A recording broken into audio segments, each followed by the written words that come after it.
Okay, here's me, Vijay. My idea is pretty simple.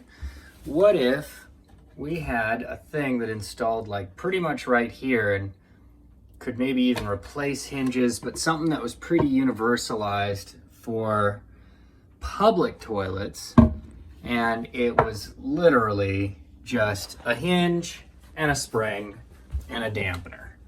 You know those like cheap calculators they would give away over at the bank, and it would have so stupid, it has a little LCD screen and then a little cover, and then you push the button and the cover raises off the LCD screen of the calculator. And it's got one of those built-in dampeners that must be the world's cheapest dampening strut type mechanism, because it just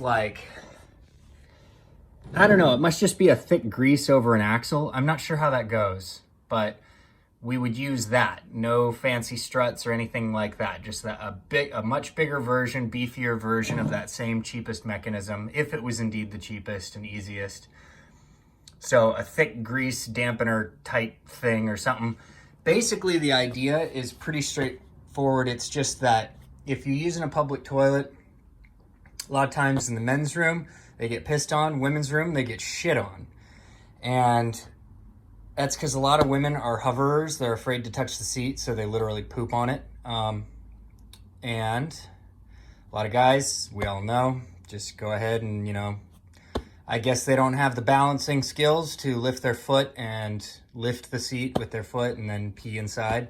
So they piss all over it. If all the seats on toilets in public at colleges, at big university libraries, at, Starbucks, at wherever, if they all had this invention, then the seat would always be up. And that way the hoverers would have to touch the seat in order to hover over and shit on it. The squeamish, lazy guys, whoever these fuckers are, would have to reach out their foot and lower the seat in order to piss all over it. So everything will be generally a lot cleaner for everybody on the whole. I think it's pretty clear that it would be a net win just overall, just inevitably, statistically. The only thing that's missing is a cheap invention that kind of fits everywhere, that's fairly universal, that takes maybe a tech or whatever, an artisan type guy, takes him, 10 minutes maybe per to install, fits on almost every industrial toilet because all those seats are very standardized. It's literally just a hinge, a fairly heavy duty spring, and then the dampener thing.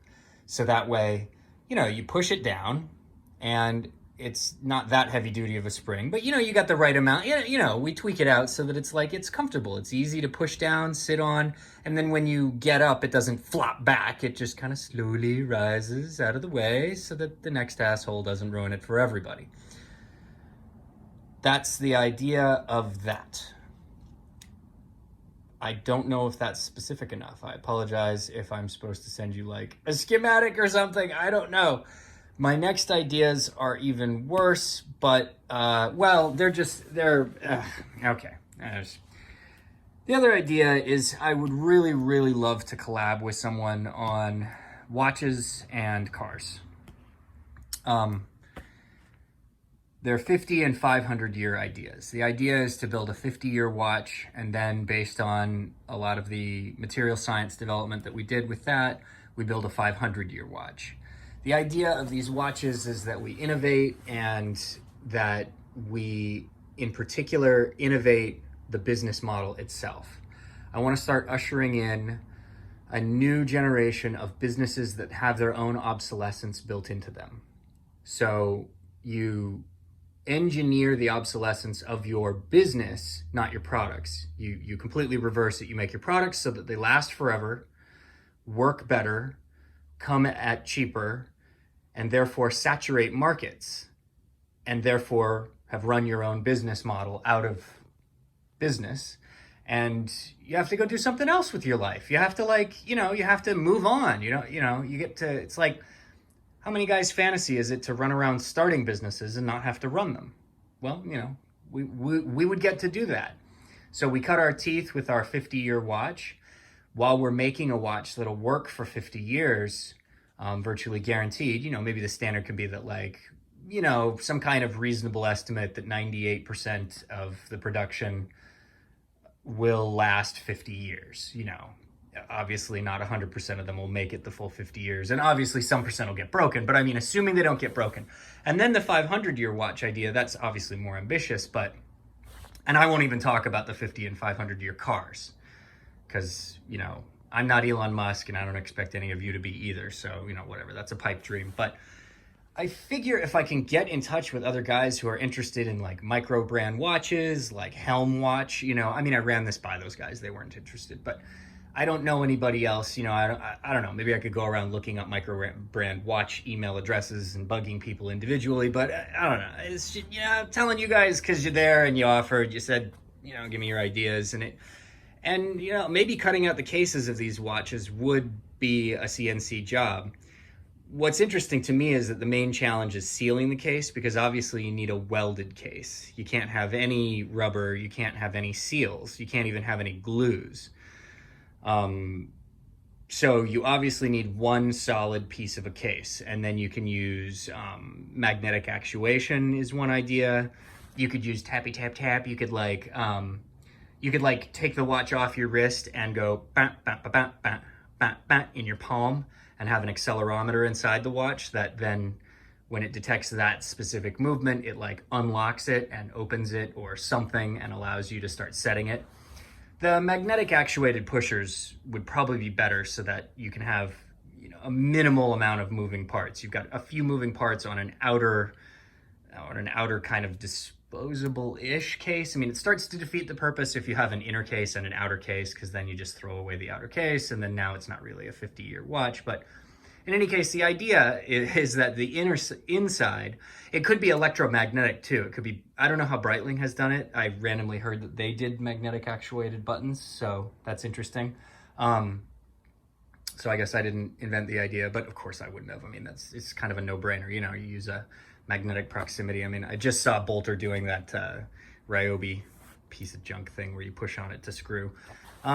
So yeah, so it would just be like, you know, maybe it would be solar powered. They'd probably, the first rounds would have to be digital LCD. We could use just all the bomberest, cheapest technologies. I mean, I'm sorry I'm going on and on about this one. This is much more passionate, fun idea. And I think, especially because it includes that business model, that's the real like idea, I think, in my mind, is like, you know, changing the way our culture does business, right? So I don't know, you know, solar, our algorithms, is it even possible in principle to write an algorithm that the watch can set itself just by looking at the position of the sun or moon or something? Or do you probably have to go da, da, da, da, da, and then set it? But, you know, the idea isn't necessarily that you could like, I mean, ultimately, I'd like to build a 500-year watch where, you know, an anthropologist could, you know, an archaeologist can dig it up in a quarter millennium, and it's not only going, but it like, you know, after 20 minutes of self-charging, it's like, you know, near infinite life capacitors, it detects the position of the sun and sets itself. You know, I mean, that's kind of a pipe dream too, but you know, can it be mechanical? Are there bearings that might last 50 years for the 50-year model? You know, does it have to be LCD? Is there a way it can be analog? Where's the tech at these days? What do we know about material science? Are there transparent ceramics that we can have a welded clamshell, permanently welded case that's just totally watertight? Would it need to be oil filled? Would that be better? How much water resistance can we go ahead and throw into this thing? I mean, we could end up beating the pants off the dive market, because we're making it so water resistant just by making it last 50 years that it's like every single one of our watches is a 500-meter dive watch just cuz. And that would be fun, right? So I don't know, you know, just ideas like that. Yes, 10 friggin' minutes. Okay, sorry if this was meow. Yes. Thank you so much for your time and things.